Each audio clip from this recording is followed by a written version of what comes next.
Today, let's look at combining straight arm strength with handstand. So I'm going to do handstand to planche, but the slightly easier variation is the handstand to crane. Now, crane is just a straight arm crow or froggy position. I'm going to show variations freestanding and against the wall. We're going to go through static positions, transitions, and then progressions. So the two variations, we have the handstand to planche, we have the handstand to crane. Now, the handstand to planche and the crane looks very similar for this first part. As we start to roll down through the spine, we start to take the shoulders forwards, the hips come backwards and start to lower. The planche goes into the middle, and then obviously you could progress to harder variations of the planche, but that's the tuck planche variation. And then we have the same thing for that crane, but now instead of going into the tuck planche, I bring the knees to the arms or the elbows and hold in that position with straight arms.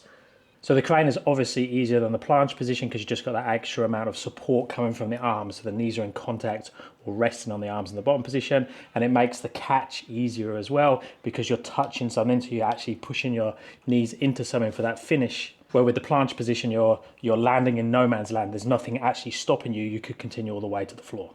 So let's look at the static positions, first the bottom. So we have the planche. So the planche has external rotation of the hands. We have protraction, so around in the upper back. We have arms dead straight, and then ideally we'll be holding that position. So no contact on the arms with the legs.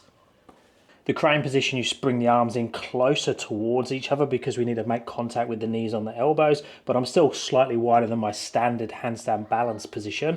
So if my handstand balance is here, my planche is probably there, and my crane position is around there, but it will vary, and I can obviously open the knees up depending on what distance my arms are apart. Again, external rotation, dead straight arms, come forwards, and then bring the heels towards the butt. Now you will see lots of variation in terms of hip height on both the planche position and the crane position. But what we want to be thinking about for the full movement for the handstand to the planche or the handstand to the crane is that you'll go into your planche position that you can hold or your crane position you can hold. Don't suddenly try and get into a different crane or a different type planche when you haven't trained that statically. So I just recommend that you can hold these positions for around 10 seconds plus and be able to ideally hold a conversation in them, but just have good control, good technique, because you're going to be coming down with momentum lowering at some speed to start with when you're learning, and you're not going to be able to catch in a position that you're not comfortable in. Then the other static position is the handstand, the hold at the top. Now you can either have that against the wall, which I'll show in a second, but first of all, the freestanding version ideally will be nice and stable. You can hold here with not using up much energy, and you ideally will be able to move your shoulders open and closed like this. Because as we start the movement, we want to be able to move the shoulders forwards with control, but also with very good balance. You want to be able to hold that position. The easier you can hold the position, the less energy you're going to be using in the position, and the more energy you're going to have for the actual skill. Now we have two options for the wall. We have the back to wall version. So with this one, the wall's really just helping you with your balance. So it could be like a combination of this type of thing, or you might need the wall a little bit more, but basically there's your static position. And then if you're doing the chest wall version, it's the same thing, but you're now this way around. Again, you could be freestanding and you're just going to use the wall for your transition, or you might need the wall for your balance, so you're just holding in that position. Again, holding there for time, like 10, 15 seconds comfortably, being able to hold a conversation and being able to move the shoulders around is going to be very beneficial. We can then look at the transitions. So the ideal position is from the freestanding handstand, be able to come down very, very slowly. So I first go into a tuck, and then the next part as my low back starts to roll, my mid back starts to roll, and notice how my shoulders have started to come forwards to create balance between what's going towards under balance and what's going towards over balance. And then as I come down, if I'm going into the crane, I'll find my arms, hold that position with control, and then come back out. And that movement is going to look very different for each of us because we've all got different mobility in our spines, we've all got different flexibility in the hips, we've got different strength, we've got different limb lengths, and we have different balance windows. But increasing all of those things is just going to make it easier. For the mobility part, I recommend hanging, thoracic foam rolling, and also practicing the movement. So when I'm here, bringing the knees towards the chest, so the hips come off, the low back pushes into the floor, then the mid back, then the upper back. Then I'm going to bring the knees towards the arms, and then slowly go back again.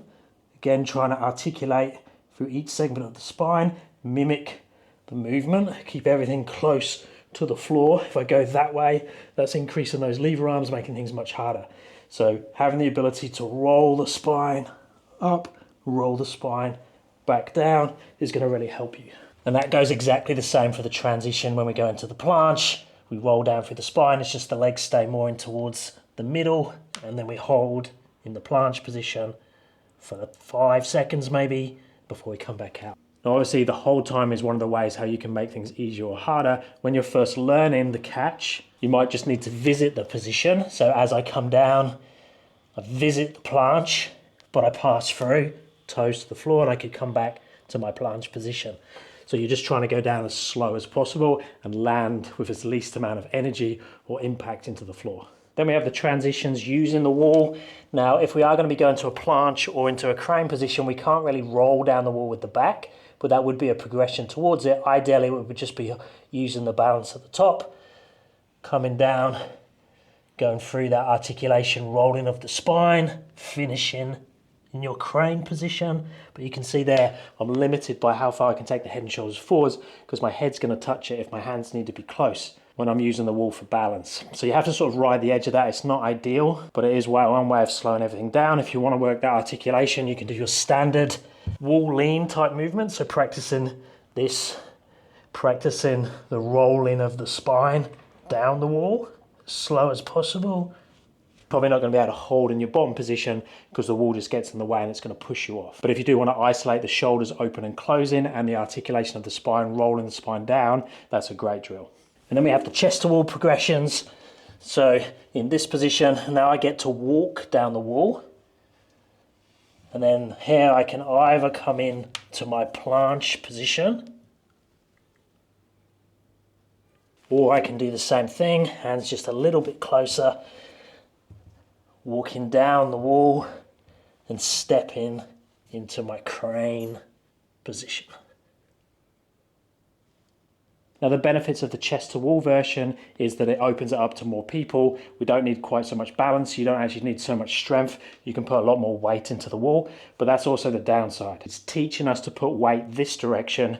When we do the freestanding version, that's the opposite of what we want. We want the weight up and forwards into the shoulders, the upper back, that protraction, and we want to decrease the weight in the legs. So sort of training the opposite, but it is a good drill if used in the right way, and you're also working other progressions, especially working your static planche and crane position, your spinal articulation, and the freestanding and handstand separately. Now when it comes to progressions for the crane version, once you can do the full movement, so coming down from the handstand, moving down with control into the crane, you can look at increasing both the static hold position at the bottom and the time that it takes you to get down from the handstand to the crane position. But if you only have the crane version, I'd highly recommend that you also work the planche version, because that's going to carry over to things like press handstand and other cool calisthenics skills. Whereas the planche, we can keep progressing that to harder and harder variations. We can go into things like straddle planche